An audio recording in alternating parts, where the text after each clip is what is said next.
તો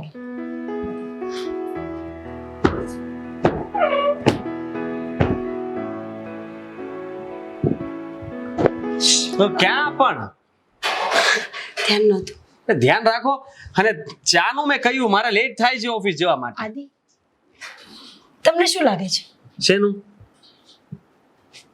હા, ચા અત્યાર સુધીમાં આવી જવી જોઈએ. જે ઘરમાં થાય છે એનું? ઘરમાં તારું ધ્યાન નથી, બરાબર છે, આ ખોટું થઈ રહ્યું છે. તારું ધ્યાન બી છે ને કામ આમ કોણ કરતું હશે? એ તો હું જ કરતી હોય, પણ આ ફોન મૂકો ને પછી કહું ને. હા, બોલ નાખો ફટાફટ.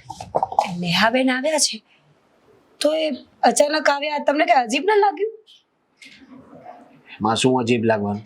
એટલે નહીં, માણસ આવે તો ફોન કરે. સમજવાની કોશિશ કર. શું? ઘરમાં ઝઘડો થાય તો એ છે ને અણધાર્યો જ આવે.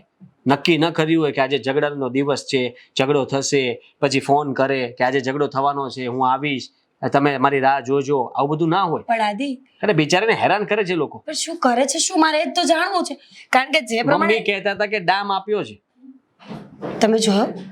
મેં નથી જોયો, મતલબમાં મમ્મી એવું કહ્યું. અને મમ્મી એમ પણ કહેતા હતા કે બેન બેચારી બધું સહન કરે છે, તેમ છતાંય તે બેનના જ વાંક આવે અને એ લોકો કોઈ વાતે પહોંચવા નથી દેતા આને. ખરેખર? હા તો શું? તમે જમાઈને ઓળખો છો ને, એના મમ્મી પપ્પાને પણ ઓળખતા જ હશો, અને બેનને તો ઓળખતા જ હોય. જમાય છે ને ભોળા છે, એનો આપણે કદાચ વાંક ન પણ કાઢીએ. એના મમ્મી પપ્પા એનાથી એ ભોળા છે. પણ એ ભોળા છે પણ મીંઢ છે, અને છે ને મીંઢા માણસ જે કરે ને એવું કોઈ ન કરે. આદિ, સાચું કહું ને તો મને ડર લાગે છે, એટલે મને વાતમાં વિશ્વાસ નથી બેસતો. તમે જ વિચારો ને, ઝઘડો થયો ને અચાનક સવારમાં બેન, અને સવાર ઝઘડો કરે જ કોણ? ચૂપ બેસ તો. તારે આટલી બધી છે ને પંચાયત કરવાની જરૂર નથી બેન. પંચાયત નથી કરતી. ના, આ ખોટું કહેવાય. તારે શું છે? તને આ ઘરની અંદર કઈ વાંધો છે, તકલીફ પડે છે, તો બસ તું ઘર સંભાળીને બેસ ને. હું તો ઘર સંભાળીને જ બેઠી છું, પણ બેનબા જે કરે છે ને ખોટું લાગે છે. તમે એકવાર પૂછો, જાણવાની કોશિશ તો કરો. મારો મગજ જાય ને એવું કામ ન કર, કારણ કે મારી બેનને તું ખોટી સાબિત કરવા માંગે છે. એટલે તું એવું કહેવા માંગે છે તો તું જા ને સાસરીમાં, અને ત્યાં જઈને પૂછી આવ કે મારા બેન. હું શું કામ જાઉં? હું તમને કહું છું કે તમે જાણો કે બેનનો વાંક નથી ને આમાં. મારે કઈ નથી જાણવું, મારી બેન સાચી જ છે. એ ખોટું શું કામ કહે?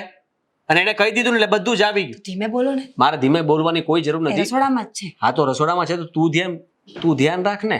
તારે આ બધી વાત જ ન કરવી જોઈએ, સમજી તું? એમ નહીં, પણ નેહાબેનનો સ્વભાવ કડક રહ્યો કે નહીં, એટલે મને લાગ્યું કે એમનો વાંક હોઈ શકે ને. એમ ગમે તેનો વાંક હોય, મારે નથી જોવાનું.